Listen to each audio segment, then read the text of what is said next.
Assalamualaikum warahmatullahi wabarakatuh. Pertama sekali, marilah kita panjatkan puji dan syukur kepada Allah Subhanahu wa Ta'ala, karena berkat rahmat dan karunia-Nya kita berkesempatan hadir di acara kita pada hari ini, yaitu acara diseminasi atau imbas dari nilai-nilai positif yang sudah dipelajari oleh rekan kita Bapak Arlon pada modul 1.4. Selawat beserta salam tak lupa pula kita serahkan kepada junjungan alam Nabi besar Muhammad sallallahu alaihi wasallam. Karena berkat beliaulah kita dapat merasakan suasana yang saat sekarang ini kita rasakan, yang penuh berilmu kemajuan dan teknologi. Yang saya hormati Kepala Sekolah SMA Negeri 7 Solong Selatan. Yang saya hormati Bapak pemateri kita yang akan melakukan pengimbasan nilai positif, diseminasi dari budaya positif, Bapak Arlon.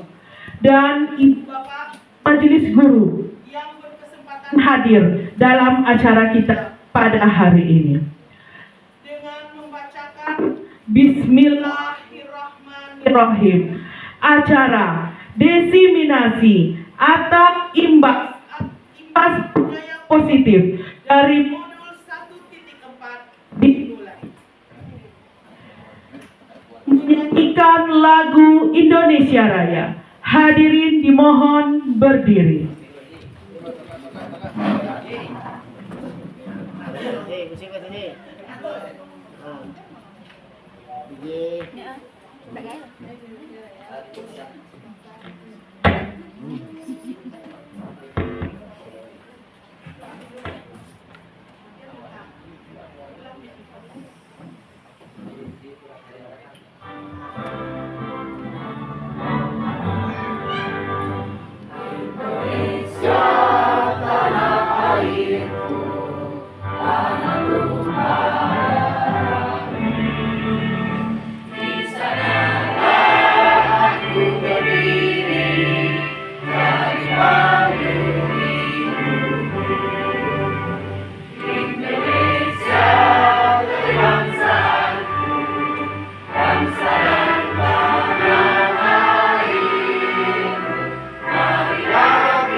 Hadirin dimohon kembali.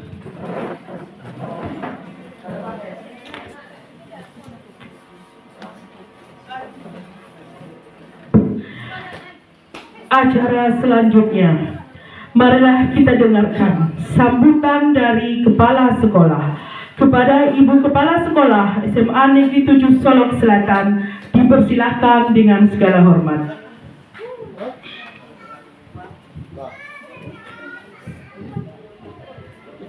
Assalamualaikum warahmatullahi wabarakatuh. Syukur alhamdulillah kita panjatkan kepada Allah Subhanahu wa Ta'ala, yang mana pada siang hari ini kita semua dapat hadir di acara, yaitu calon guru penggerak dalam rangka diseminasi budaya positif dalam rangka aksi nyata 14 pada hari ini. Dan tak lupa salawat dan salam kepada Nabi junjungan kita, yaitu Nabi Muhammad Sallallahu Alaihi Wasallam.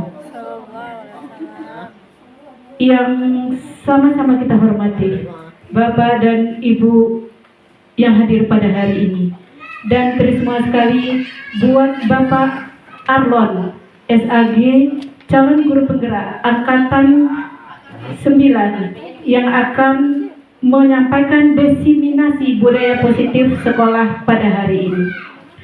Bapak dan Ibu, calon guru penggerak adalah pemimpin pembelajaran pada saat ini.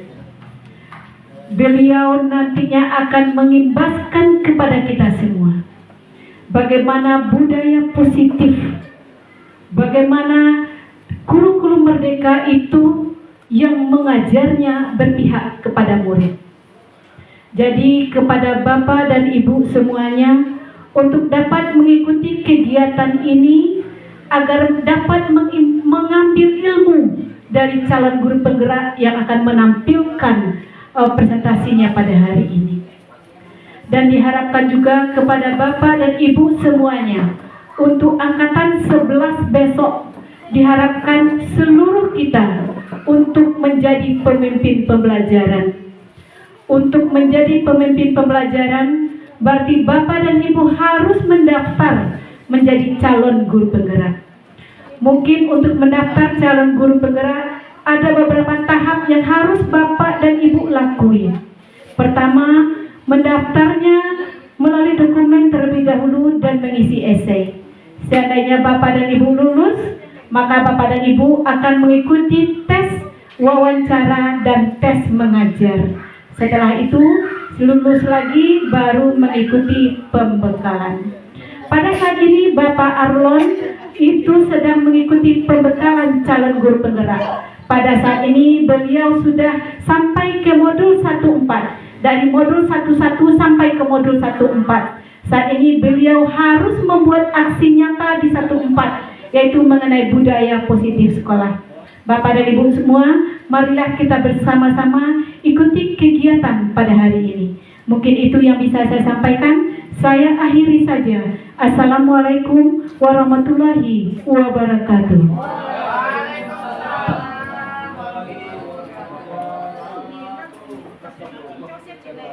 Terima kasih kepada Ibu Kepala Sekolah. Bapak Ibu yang saya hormati, acara selanjutnya marilah kita sama-sama mendengarkan penyampaian dan sosialisasi mengenai diseminasi atau imbas dari materi budaya positif yang akan disampaikan oleh pemateri kita, yaitu Bapak Arlon SAG. Kepada beliau dipersilahkan dengan segala hormat.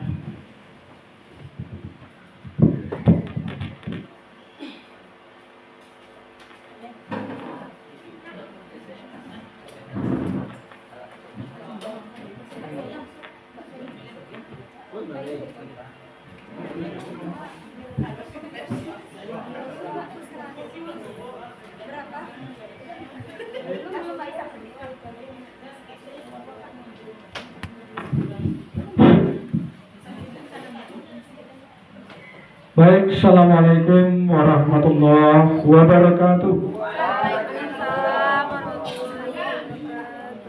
Alhamdulillahi Rabbil Alamin, hamdan na'imin, hamdan syakirin. Ashhadu an la ilaha illallah wahdahu la syarikalah, wa ashhadu anna Muhammadan abduhu wa rasuluhu la nabiyya ba'dah. Puji syukur kita persembahkan kepada Allah. Selawat dan salam buat junjungan alam Nabi besar Muhammad SAW. Yang terhormat Ibu Kepala Sekolah, yang terhormat Ibu Wakil Kepala Sekolah, yang terhormat Bapak Ibu Majelis Guru, keluarga besar SMA 7 Sulawesi Selatan yang telah berkenan hadir pada hari ini dalam rangka kegiatan diseminasi budaya positif sekolah. Sebagai wujud aksi nyata dari calon guru penggerak Angkatan 9 tahun 2023 atas nama saya sendiri, yaitu Arlon SAG dari SMA Negeri 7 Solok Selatan. Baik Bapak dan Ibu, pada kesempatan ini saya ingin mengajak Bapak dan Ibu merenung sejenak, fokus sejenak untuk melihat beberapa hal. Pertama, barangkali di sini ada beberapa hal yang kita lihat, ada beberapa kesepakatan di sini dulu. Yang ini apa Bapak dan Ibu? Video. Kalau yang ini artinya kalau ada apa kita matikan dulu. Kemudian ini pengaturan, ini Catatan. ini kalau bertanya angkat tangan. Jadi ada beberapa. Lanjut Pak Yuzi. Saya ingin mengajak Bapak dan Ibu kita tenangkan hati dan pikiran. Walaupun ada yang jauh, ada yang dekat, tenangkan dulu pikiran, arahkan semua perhatian untuk fokus belajar, hadirkan rasa ingin tahu, syukur, atau dalam bahasa Jawa disebut dengan welas asih. Lanjut Pak Yuzi. Lanjut. Kita barangkali tidak akan semuanya akan kita uraikan. Lanjut. Kita langsung pertanyaan pemantik Pak Yuzi.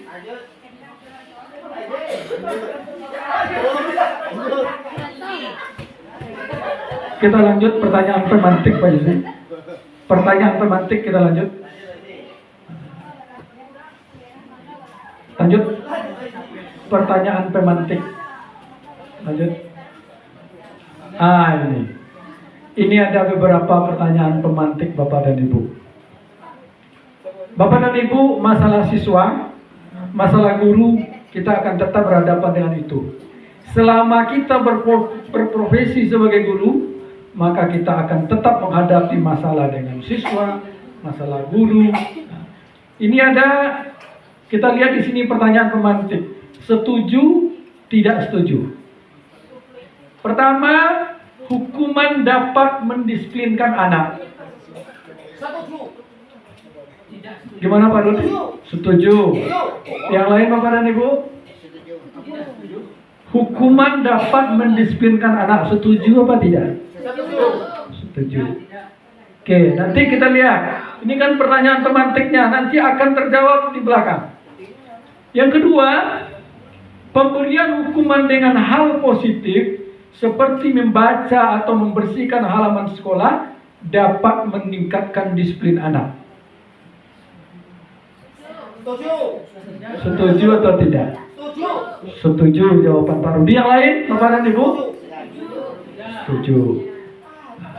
Yang ketiga, memberikan penghargaan dapat meningkatkan motivasi belajar anak. Setuju. Semuanya setuju. Oke. Inilah beberapa pertanyaan pemantik yang nanti akan terjawab di belakang. Apa sebenarnya apa yang kita sudah lakukan selama ini benar apa tidak? Apa sudah sesuai dengan kaidah pendidikan yang sesungguhnya? Karena sesungguhnya menurut Ki Hajar Dewantara sebagai filosofi pendidikan di Indonesia, apa kata beliau? Pendidikan itu adalah pendidikan yang menuntut, bukan pendidikan yang menuntut.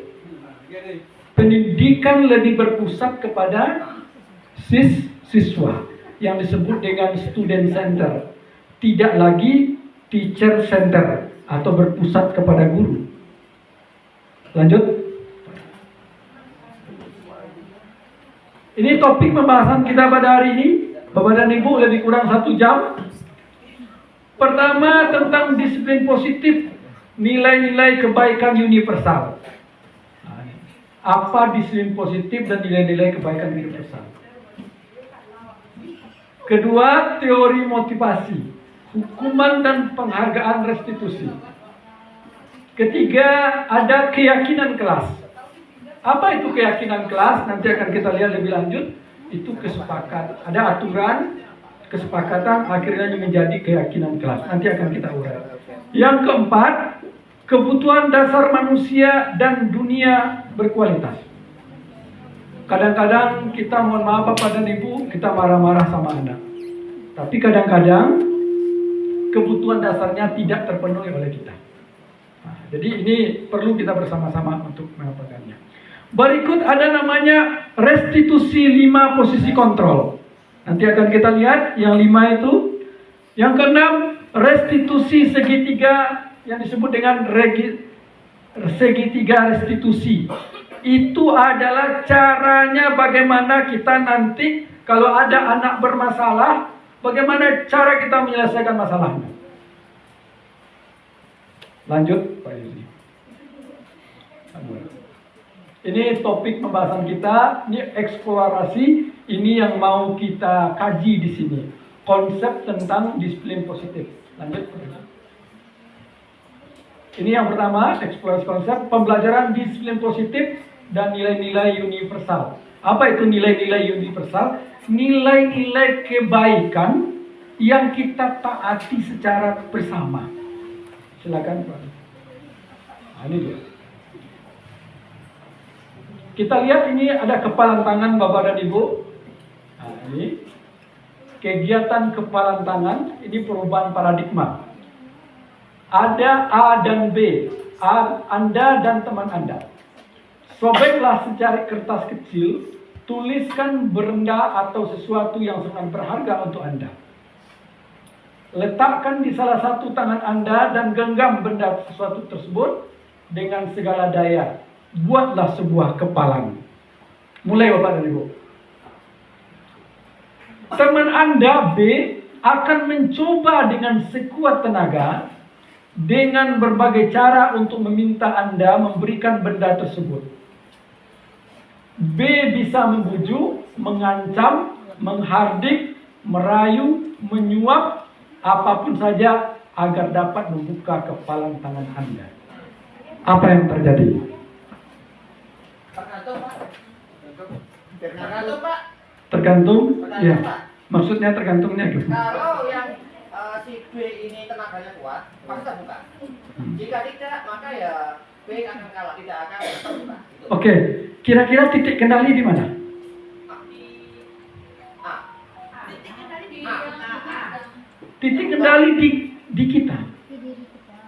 Tetapi apakah kita tergoda dengan ini?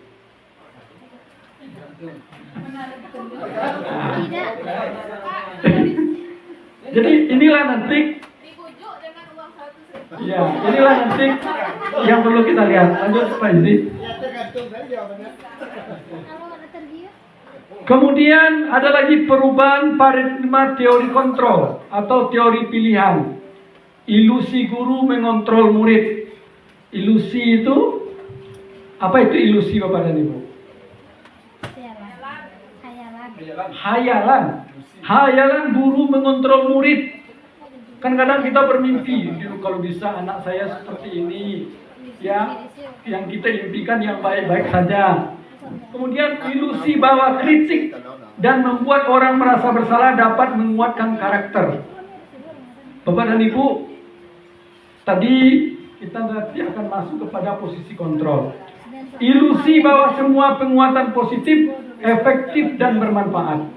Berikutnya, ilusi bahwa orang dewasa memiliki hak untuk memaksa. Itulah gambaran dari kepalan tangan tadi. Baik Bapak dan Ibu, lanjut.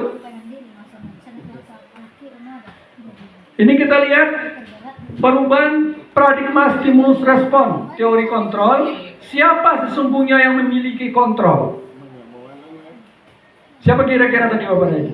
Si I, dia yang mengepalkan tangannya itu. Kita mencoba menambah orang agar berpandangan sama dengan kita. Kedua, perilaku buruk dilihat sebagai sesuatu kesalahan. Selama itu benar tak seperti itu? Perilaku buruk dilihat sebagai suatu kesalahan. Selama itu kita seperti itu. Orang lain bisa mengontrol saya. Kadang-kadang ya, kadang-kadang. Saya bisa mengontrol orang lain. Kemudian pemaksaan pada saat bujukan gagal. Jadi kalaulah tapaso, bisa muncul emosi. Model berpikir menang kalah. Itu stimulus responnya. Kemudian teori kontrolnya, dari stimulus respon ini kita berusaha memahami pandangan orang lain tentang dunia. Yang kedua, semua perilaku memiliki tujuan. Hanya Anda yang bisa mengontrol diri Anda. Kecil agama seperti itu juga Pak dan Ibu. Siapa yang tahu dengan dirinya, itulah orang yang tahu dengan Tuhannya. Siapa yang tidak tahu dengan dirinya, itulah orang yang tidak tahu dengan Tuhannya. Apa artinya? Kelebihan kita, kekurangan kita, kita yang tahu. Maka kalau kita tahu kelebihan kita, kekurangan kita, kita pula yang memperbaikinya. Lanjut, Pak Yuzi. Tidak usah terlalu lama. Ini disiplin positif. Ini mohon maaf Bapak dan Ibu, saya agak jalan-jalan. Anda tidak bisa mengontrol orang lain. Hanya Anda yang bisa mengontrol diri Anda. Kira-kira Bapak dan Ibu, terpantau nak anak kita semuanya? Terkontrolkah semuanya? Tidak. Kemudian teori tentang kontrol.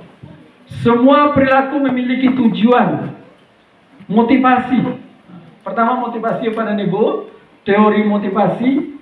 Motivasi ini ada nanti motivasi intrinsik dan ada motivasi extrinsik.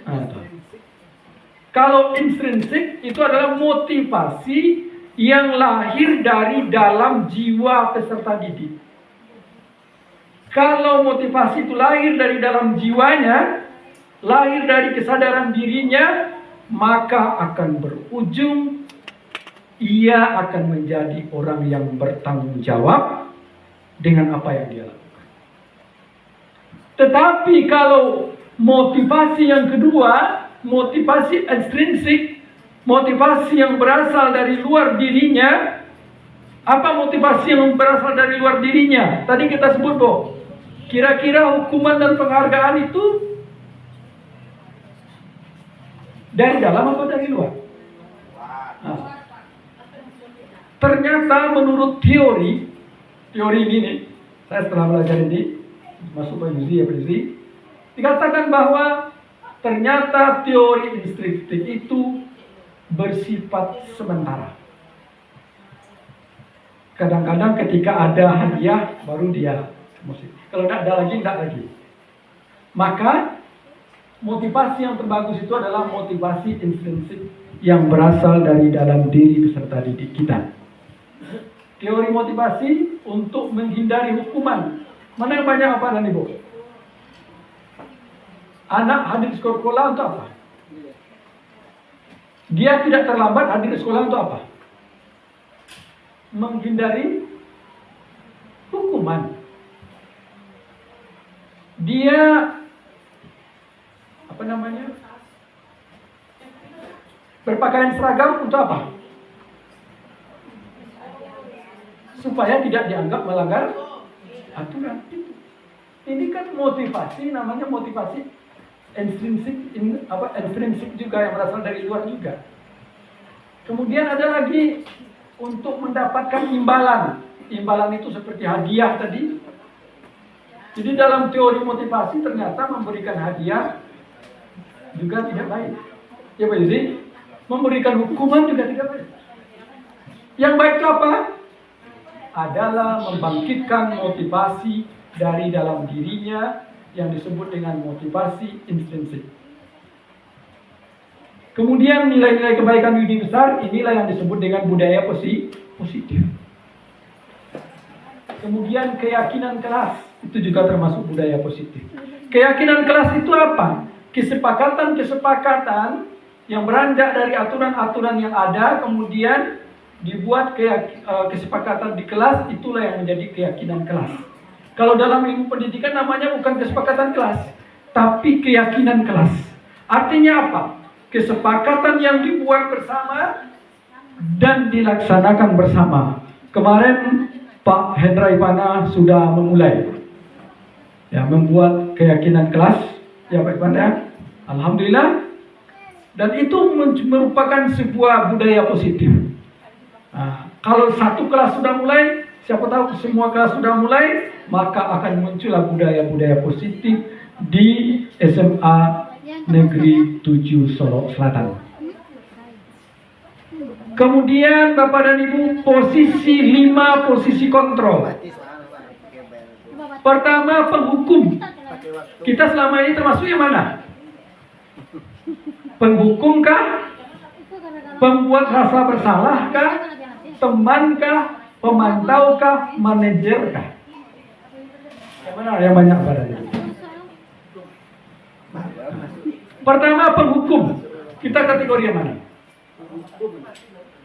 Apa maksudnya penghukum? Kalau sekiranya anak melanggar sesuatu, kita berikan hukuman. Apa hukumannya? Misalnya tidak boleh masuk, atau tidak boleh belajar ini, atau disanksi segala macam penghukuman. Apakah penghukuman itu akan mengembalikan kesadaran mereka? Ternyata tidak juga. Belum tentu juga. Maka posisi kontrol seorang guru sebagai penghukum bukan posisi kontrol yang baik. Yang kedua, posisi pembuat rasa bersalah. Bagaimana setelah kita lakukan segitiga restitusi, kita menggali kenapa dia merasa bersalah terhadap apa yang dia lakukan itu. Kita menggali itu dari peserta didik kita, terutama peserta didik kita yang bermasalah. Berikutnya, teman. Kita ada kalanya berposisi dengan siswa kita bisa jadi sebagai teman, tetapi tetap mengedepankan nilai-nilai karakter. Bukan artinya awak nyobok lalu lo, mungkin lo. Tetap mengedepankan nilai-nilai karakter di dalamnya. Kemudian sebagai pemantau, kita memantau aja. Memantau keadaannya seperti ini, keadaannya begitu. Berikutnya, manajer. Manajer ini apa, Bapak dan Ibu? Inilah seorang guru yang bisa memahami makna gejala jiwa yang ada pada peserta didiknya. Kalau dalam bahasa buku Pak Yuzi kemarin, menembus relung hati peserta didik. Jadi artinya yang kita sentuh itu adalah jiwanya. Inilah ternyata posisi yang paling bagus adalah berperan sebagai manajer. Bapak dan Ibu, kita lanjut. Segitiga restitusi. Segitiga restitusi ini apa? Ini kalau anak kita bermasalah, kita tidak akan lepas dari masalah dengan anak Bapak dan Ibu. Dan saya kemarin sudah mencoba membuat simulasi. Ada beberapa siswa kita ambil. Ada yang dia melakukan bully kepada temannya. Dia sebut-sebut nama ayahnya. Lalu dia bertengkar. Lalu kita selesaikan. Bagaimana cara menyelesaikannya? Selesaikan menurut alur dan tahapannya yang ada di institusi sekolah. Apakah melalui guru mata pelajaran? Apakah melalui wali kelas? Apakah melalui guru BK? Sampai ke wakil dan seterusnya. Tetapi ketika memahami segitiga restitusi, apa yang kita lakukan? 3 hal yang kita lakukan Bapak dan Ibu. Pertama, menstabilkan identitas. Apa maksudnya menstabilkan identitas Pak Yusri? Mengajak siswa untuk tidak sadar dengan perbuatannya. Jadi menstabilkan identitas itu adalah mengidentifikasi kenapa dia berbuat salah seperti itu. Contohnya tadi dia mendorong temannya. Kenapa dia mendorong temannya? Apa motivasi yang membuat dia mendorong temannya? Itu namanya menstabilkan identitas. Yang kedua, memvalidasi kesalahan. Apa yang membuat mereka itu bersalah. Maka ada beberapa kata-kata yang bisa kita sampaikan. Kenapa kamu melakukan itu? Karena saya tadi digorong seperti ini. Bisa jadi jawaban kita sebagai seorang guru, oh seperti itu. Kalau Bapak ada dalam posisi kamu, Bapak pun akan melakukan yang sama. Tetapi ya, ada tetapi di situ. Tetapi untung saja kamu tidak melakukan tindakan yang lebih jauh dari itu. Nah, ini kita sampaikan Bapak dan Ibu. Kemudian menanyakan keyakinan. Kita menanyakan kepada peserta didik kita, kira-kira keyakinan mana yang kita langgar? Keyakinan mana, keyakinan kelas mana yang telah kita langgar? Kalau mendorong teman, berarti saling tidak menghargai. Nah, itu kan melakukan pelanggaran. Itu kita tanyakan kepada mereka. Dan dengan kita melakukan 3 hal itu, mereka merasa bersalah. Jadi kunci kita adalah sebagai juru damai, menyatukan. Kalau kata agama, innamal mu'minuna ikhwah fa aslihu baina akhawaykum wattaqullaha la'allakum turhamun. Sesungguhnya orang mukmin itu bersaudara, maka damaikanlah di antara saudaramu yang bertikai agar kamu mendapat rahmat. Lanjut, Pak Yuzi, ini sedikit Pak Yuzi. Kebutuhan dasar manusia. Pertama, ada kebutuhan untuk bertahan hidup. Kadang-kadang, mohon maaf Bapak dan Ibu, anak kita tidak konsentrasi belajar. Kadang-kadang dia tidak makan pagi loh. Kadang-kadang nak dimakan kok tidak lador. Ya kan? Nah, sementara kita sudah memberi dia label, atau kita sudah memberi dia judgment negatif. Padahal kita tidak tahu, ternyata dia sedang lapar, untuk yang dia makan aja sulit. Jadi itu kebutuhan dasar. Pembelajaran akan melancar dengan baik kalau kebutuhan dasarnya terpenuhi, yaitu untuk bertahan hidup. Kedua, penguasaan. Mohon maaf Bapak dan Ibu, ada kadang-kadang siswa kita ini ingin jadi tokoh. Ingin dia dibilang oleh kawan-kawannya orang yang disegani, orang berpengaruh, maka dia melakukan tindakan-tindakan seperti itu. Karena dia ingin mendapat pengakuan dari orang lain. Berikutnya, kasih sayang dan rasa diterima. Kasih sayangku yang penting Bapak dan Ibu, baik di rumah maupun di sekolah, baik dari orang tuamu maupun dari gurunya. Berikutnya, kesenangan. Dia butuh kesenangan. Itu adalah kebutuhan dasar manusia. Kemudian kebebasan, tapi kebebasan yang terikat oleh aturan. Lanjut Pak Yusuf. Ini disiplin Bapak dan Ibu. Berasal dari bahasa Latin, disiplin diri. Ini menurut disiplin artinya belajar. Jadi nyo belajar tentang dirinya. Jadi orang yang disiplin itu orang yang belajar untuk mengurus dirinya, untuk memetakan dirinya. Nah, itu disiplin. Disiplin diri membuat orang menggali potensinya menuju sebuah tujuan yang dia hargai. Namun dalam budaya kita, makna disiplin telah berubah menjadi sesuatu yang dilakukan seseorang pada orang lain untuk mendapatkan kepatuhan. Lanjut Pak Yuzi, ini tentang disiplin. Kita lanjut saja. Nilai-nilai kebaikan ini besar, ini sudah kita bahas tadi. Kalau sekarang nilai-nilai kebaikan itu lebih berujung kepada profil pelajar Pancasila. Apa itu profil pelajar Pancasila? Yang pertama, beriman dan bertakwa kepada Tuhan Yang Maha Esa. Itu profil pertama.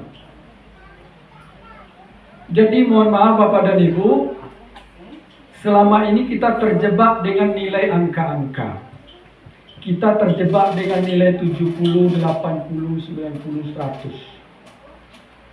Kadangkala kita mengabaikan masalah beriman dan takwa dan berakhlak mulia. Ini pondasi pertama pendidikan. Jadi budaya positif sesungguhnya adalah menanamkan nilai-nilai beriman dan bertakwa serta berakhlak mulia. Itu sebenarnya. Kita laksanakan sholat duha, kita laksanakan sholat zuhur, itu adalah membangun beriman bertakwa kepada Tuhan Yang Besar dan berakhlak mulia. Kedua, mandiri. Ketiga, bermakna kritis, berkebinekaan global, menghargai perbedaan yang ada. Bineka Tunggal Ika, walaupun berbeda-beda namun tetap satu. Lanjut, bergotong royong, kemudian kreatif. Lanjut dulu. Motivasi, hukum dan restitusi, penghargaan. Lanjut, nanti kita jelaskan. Ini tadi kita sebut tadi ada namanya motivasi eksternal.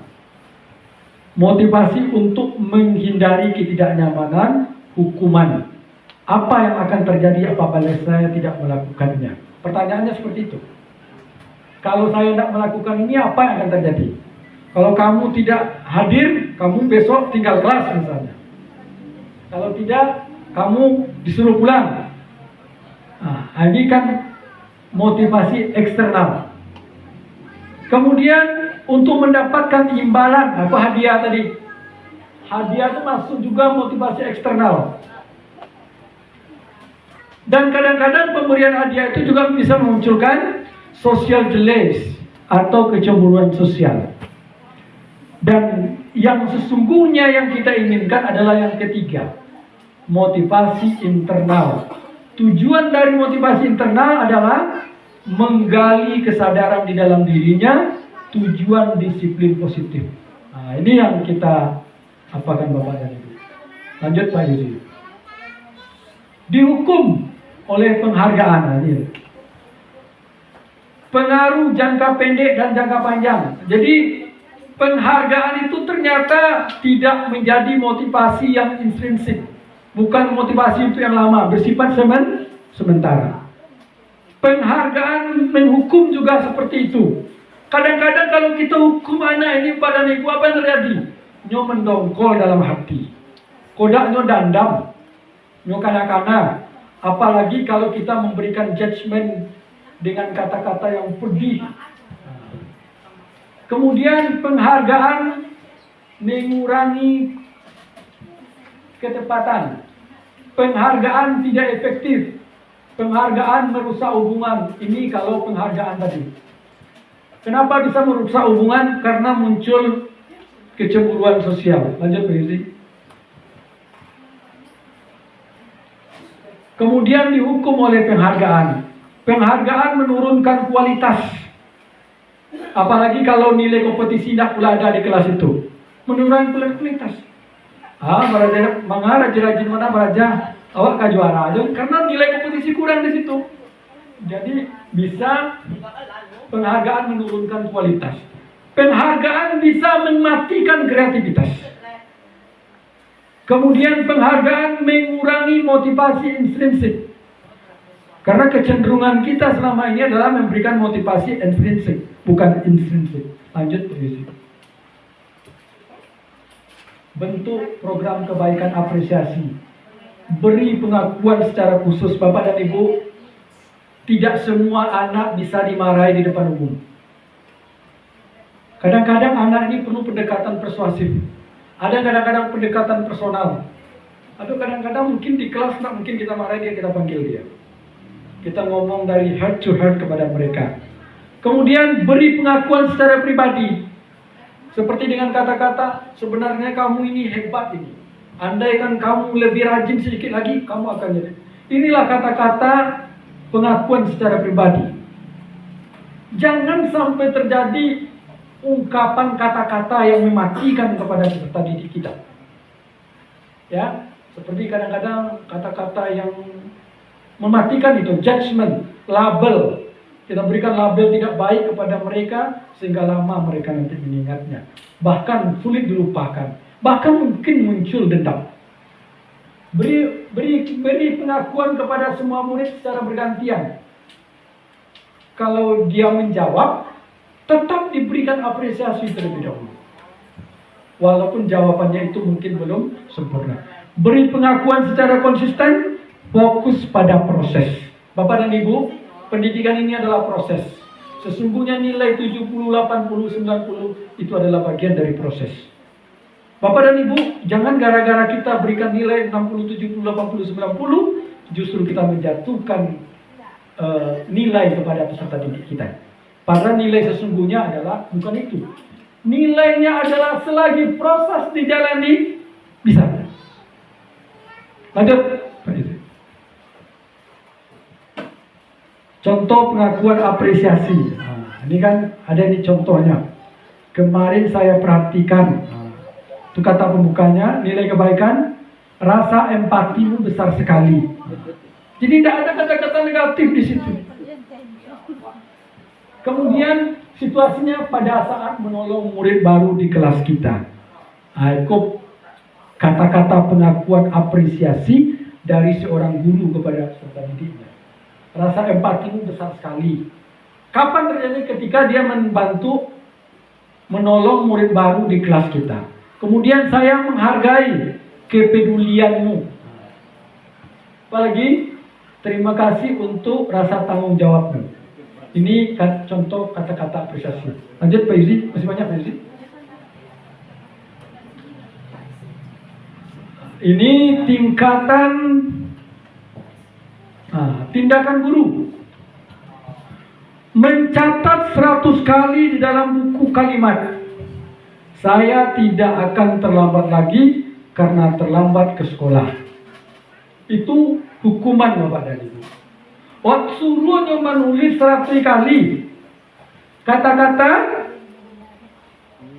saya tidak akan terlambat lagi. Apakah itu menyelesaikan masalah? Tidak juga. Tidak akan jerah dia karena hal itu. Justru hukuman ini mendatangkan ketidaksenangan dia kepada kita. Menambah masalah jadinya. Lalu lari mengelilingi lapangan basket 2 kali karena terlambat hadir di sekolah, hukuman. Awak pernah mencoba, Bu? Tapi dulu awak kan belum tahu lah. Terlambat anak suruh lari kan? Tapi kan ada juga ngaruhnya kan? Terlambat juga kan? Tidak ada kan? Kemudian murid diminta untuk push up 15 kali karena tidak menggunakan masker ke sekolah. Apa hubungannya? Tidak pakai masker disuruh push up. Nyuruh dulu makan lah ya. Menambah masalah juga.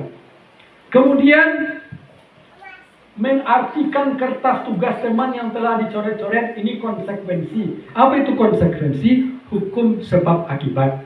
Kalau dia melakukan ini, maka akibatnya ini. Hukum sebab akibat. Kemudian memberi tumpahan air di meja tulis karena tersenggol pada saat belajar, ini konsekuensi juga. Berikutnya juga hukuman, murid disuruh untuk tidak mengenakan sepatu seharian di sekolah karena tidak mengenakan sepatu hitam, itu hukuman. Tidak jerah juga. Termasuk kadang-kadang awak lakukan ya menyuruh buka kaos. Dan itu nanti kita kaji kembali. Lari mengelilingi lapangan basket 2 kali karena terlambat 10 menit, konsekuensi. Lanjut Pak Yosi. Ini hukum, ini bedanya hukuman dengan konsekuensi. Kalau hukuman sesuatu yang menyakitkan harus terjadi. Kalau konsekuensi sesuatu harus terjadi. Akibat dia melakukan ini maka sesuatu terjadi. Yang jelas, yang hukumannya itu intinya Bapak dan Ibu memberi kesan negatif dan kadangkala menyakitkan. Itu. Lanjut Pak Yuri.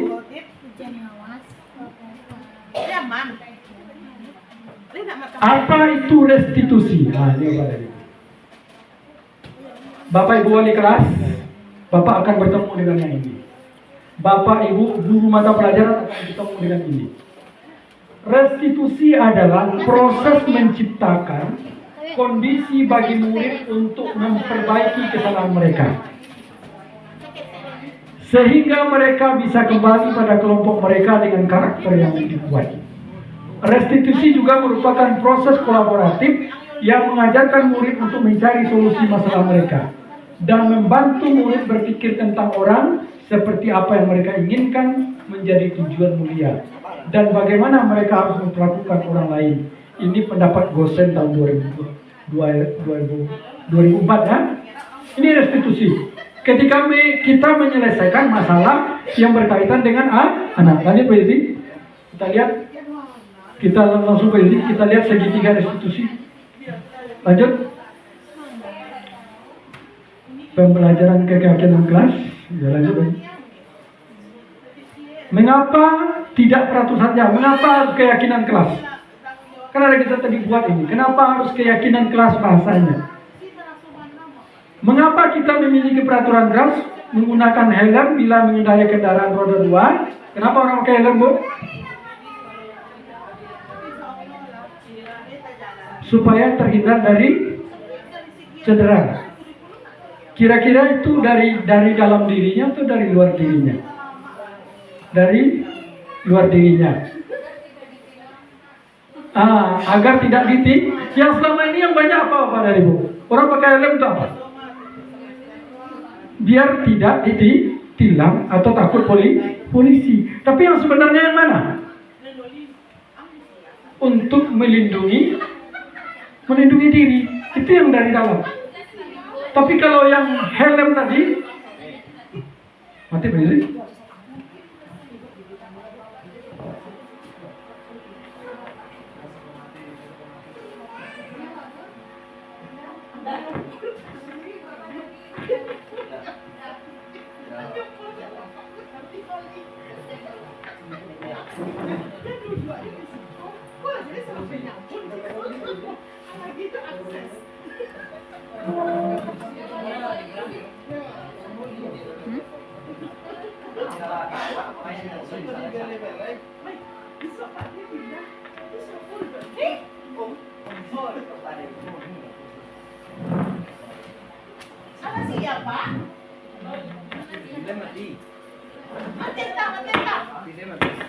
Ini adalah eksplorasi konsep pembelajaran 4, kebutuhan dasar manusia.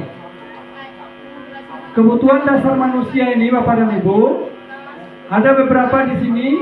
Pertama, kasih sayang dan rasa diterima. Ini yang pertama sekali, kebutuhan dasar dari peserta didik kita dan juga kita. Kedua, penguasaan. Dia ingin berkuasa, ingin menunjukkan jati dirinya kepada orang lain. Oh, saya ini hebat, saya ini jago, dia kemukakan pada orang lain. Kemudian kesenangan, kemudian juga kebebasan, ini yang tadi ya. Kemudian ini posisi kontrol penjelasannya. Ini posisi kontrol seorang guru. Pertama, penghukum. Yang penghukum itu biasanya kata-katanya itu adalah ucapan yang keluar dari dalam mulut kita itu adalah kata-kata yang menghardik, menunjuk-nunjuk, menyakiti, menyindir. Itu penghukum. Ada juga kalau kamu tidak melakukannya, awas ya, rasakan. Itu kata-kata penghukum. Atau memberontak. Hasilnya apa? Hasilnya nanti peserta didik kita itu memberontak, menyalahkan orang lain dan berbohong. Kaitan dengan dunia berkualitas, murid meletakkan guru di luar dunia berkualitas. Jadi kalau kita sudah seperti itu kepada peserta didik kita, dia meletakkan kita di luar dirinya. Murid berkata, biarkan saja, nanti juga marah-marah lagi. Nah, jadi kalau waktu berang-berang sudah menjadi kebiasaan, itu yang terjadi. Ya? Dampak pada murid mengulangi kesalahannya. Artinya hukum yang kita berikan kepada mereka tidak mempan. Justru mereka nanti akan mengulangnya kembali. Itu posisi kontrol penghukum. Yang kedua, membuat orang merasa bersalah. Gimana supaya kita membuat siswa kita itu merasa bersalah? Guru berceramah dan mengatakan seharusnya ibu kecewa. Itu kata-kata yang keluar dari kita. itu merasa supaya dia membuat dia bersalah. Kemudian guru berkata, kamu seharusnya sudah tahu, ibu lelah sekali mengatakannya, ibu stres karena perilaku kamu itu. Acok mana, lah bosan ibu. Nah, kan seperti itu kata-kata yang kita berikan kepada peserta didik kita. Berikutnya, menyembunyikan atau menyangkal berbohong. Nah, ini dia. Dia menyembunyikan atau menyangkal berbohong. Padahal dia udah berbohong itu. Tapi dia sangkal bahwa dia itu berbohong. Kemudian kaitan dengan dunia berkualitas. Murid meletakkan guru di dalam dunia berkualitas. Kalau yang tadi meletakkan, kalau penghukum tadi, di mana kita guru meletakkan awak di luar dirinya. Tapi kalau kita membuat dia bersalah, dia meletakkan diri kita di dalam kualitas diri kita. Murid berkata, apa akhirnya kalau kita membuat murid itu bersalah, murid itu kita buat jadi merasa bersalah, dia nanti minta maaf. Maafkan saya bu, saya salah. Itu. Dampaknya pada murid apa yang akan terjadi? Dia akan menjadi orang yang rendah diri. Oke, dia akan menjadi orang yang rendah diri. Berikutnya Bapak dan Ibu, teman membuat alasan untuk muridnya. Kadang-kadang mohon maaf bu, ada yang suruh izin nyobuin kawannya, iya kan? Kawannya tak hadir, betul kawannya yang buat. Ini karena teman membuatkan alasan untuk temannya. Ayolah lakukan demi ibu. Aku kalau orang ngecek sebagai teman mah, ayolah disiplinlah kamu. Hadirlah kamu tepat waktu, hargailah ibu ini. Kan begitu kan? Masa kamu tak juga sadar-sadar? Guru berperan sebagai teman. Kemudian hasilnya adalah ketergantungan. Apa maksudnya bu? Kalau lewat tegur, lewat ingin, ini jalan. Tapi kalau enggak. Lanjut. Murid meletakkan guru sebagai orang yang sangat penting di dunia berkualitas. Kalau di sini guru masih memiliki peran bagi peserta didik, peran yang berkualitas dan ada di dalam dirinya. Berikutnya, saya pikir Bapak Ibu teman saya ternyata begitu. Kemudian dampaknya adalah lemah, tidak mandiri dan tergantung dengan orang lain. Kemudian posisi kontrol yang keempat adalah pemantau. Menghitung dan mengukur. Apa peraturannya? Kalau dia melanggar apa aturannya? Kalau rambut panjang mana aturannya? Dia tanya ini langsung. Ini pemantau. Posisi kita yang dianjurkan Bapak dan Ibu adalah ini. Kita berada di posisi menghargai diri sendiri, yaitu manajer. Mengajukan pertanyaan-pertanyaan, kemudian menguatkan pribadi, meletakkan diri sebagai individu yang positif dalam dunia berkualitas. Bapak dan Ibu, itu beberapa hal tentang posisi kontrol.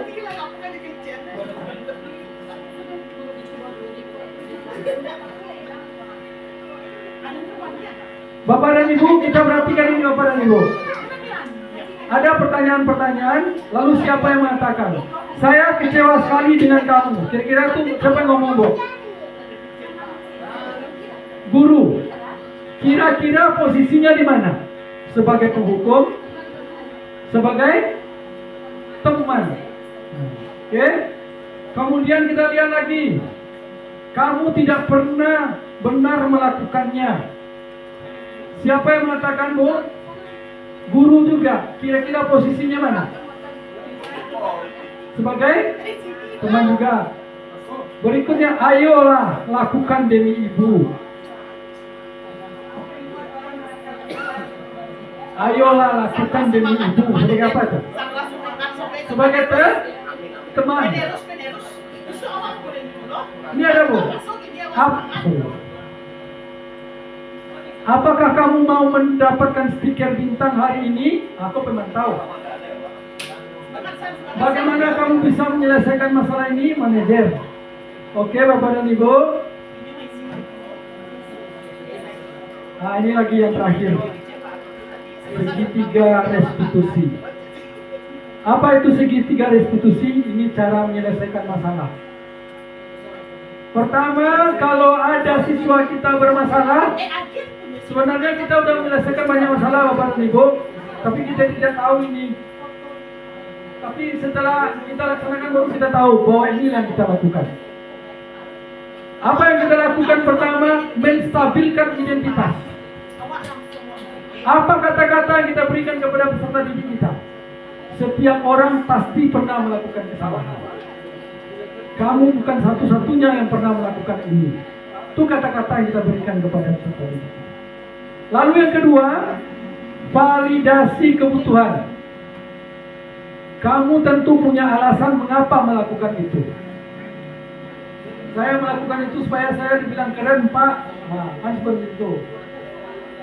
Ada cara yang lebih aktif untuk mendapatkan apa yang kamu butuhkan. Kemudian menanyakan keyakinan. Nilai-nilai apa yang telah kita sepakati. Kamu ingin menjadi orang yang seperti apa? Inilah yang sebenarnya yang ingin kita tuju, yaitu tentang menanyakan keyakinan. Pelanggaran apa yang sudah dia langgar? Bapak dan Ibu, ini contoh menstabilkan identitas. Bapak dan Ibu, ini kata-katanya. Ini contoh kata menstabilkan identitas. Berbuat salah itu hal yang manusiawi. Tidak ada manusia yang sempurna. Bapak Ibu juga buat salah. Kita pasti bisa menyelesaikan permasalahan ini. Bapak Ibu tidak tertarik untuk mencari tahu siapa yang benar, siapa yang salah. Lebih tertarik untuk menyelesaikan masalah ini. Artinya apa Bapak dan Ibu? Ketika dimenstabilkan identitas, kalau anak ini bertengkar, jangan kita mencari salah anak ini juga lagi. Kita mencari untuk menyelesaikannya dengan kata-kata seperti ini. Oke, ini yang pertama. Kata-kata yang kedua berkaitan dengan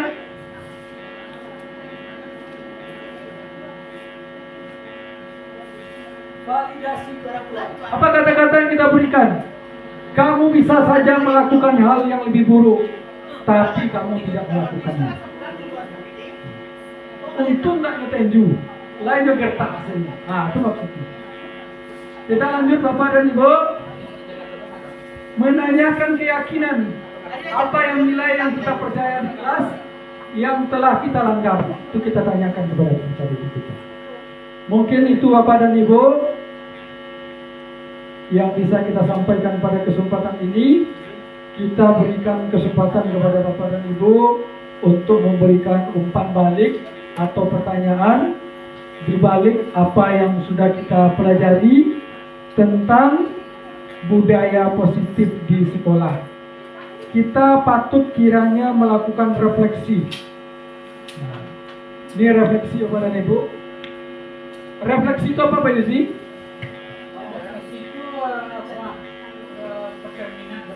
Bercermin diri atau berkaca diri atau mengevaluasi diri. Hal baru apa yang mengubah paradigma saya yang saya dapatkan? Silakan Bu, silakan Bu.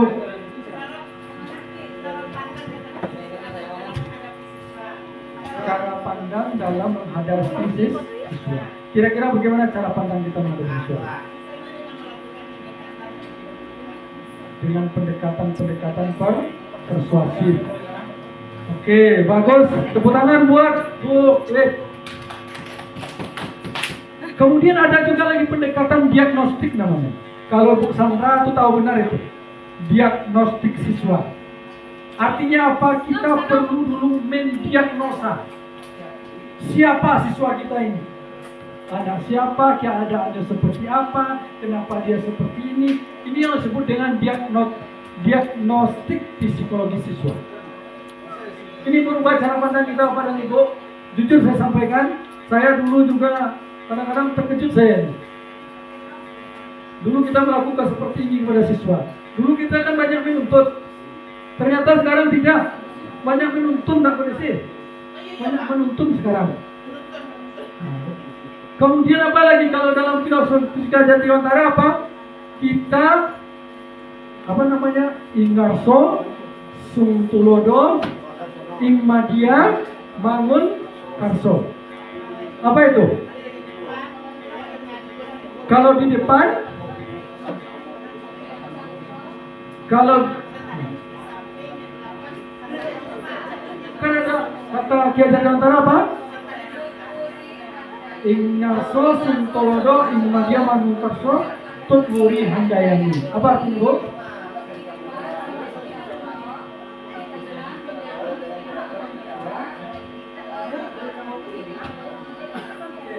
Terima kasih Bu Soli, bagus sekali. Jadi itulah sebenarnya keteladanan itu penting. Berikutnya, perasaan yang muncul selama mengikuti sesi ini, khususnya mengenai makna disiplin dan motivasi intrinsik. Silakan Bapak dan Ibu. Silakan Bu Sandra. Silakan Pak Rudi. Shock, Pak. Shock. Shock, kenapa shock? Kaget.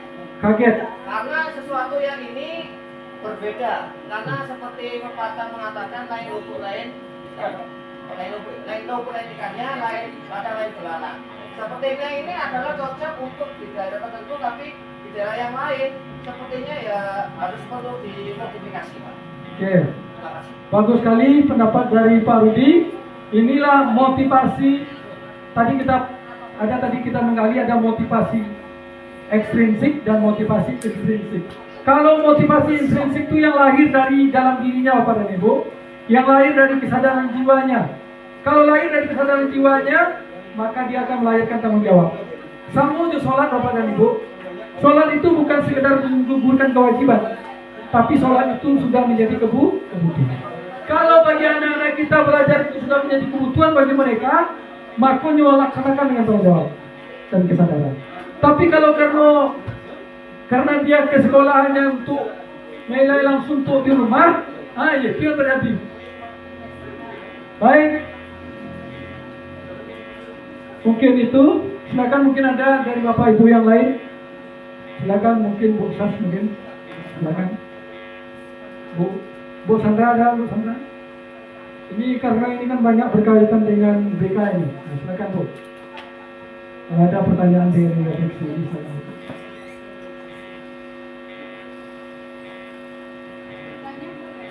Silakan Bu.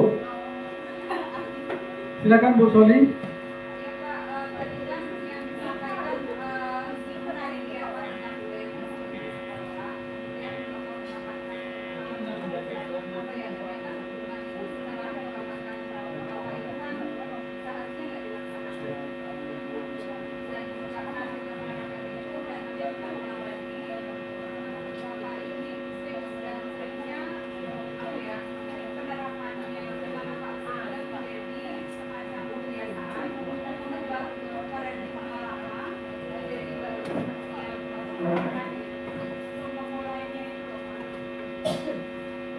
Baik Bu, terima kasih Bu Soli, tepuk tangan. Baik Bapak dan Ibu, luar biasa seperti yang disampaikan oleh Bu Soli. Dari kemana kita memulai Bapak dan Ibu?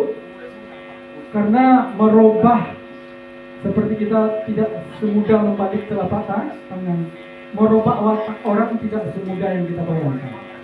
Tetapi paling tidak Bapak dan Ibu, kita sudah memulai. Kita harus memulainya. Memulainya dengan apa Bapak dan Ibu? Kita rubah paradigmanya.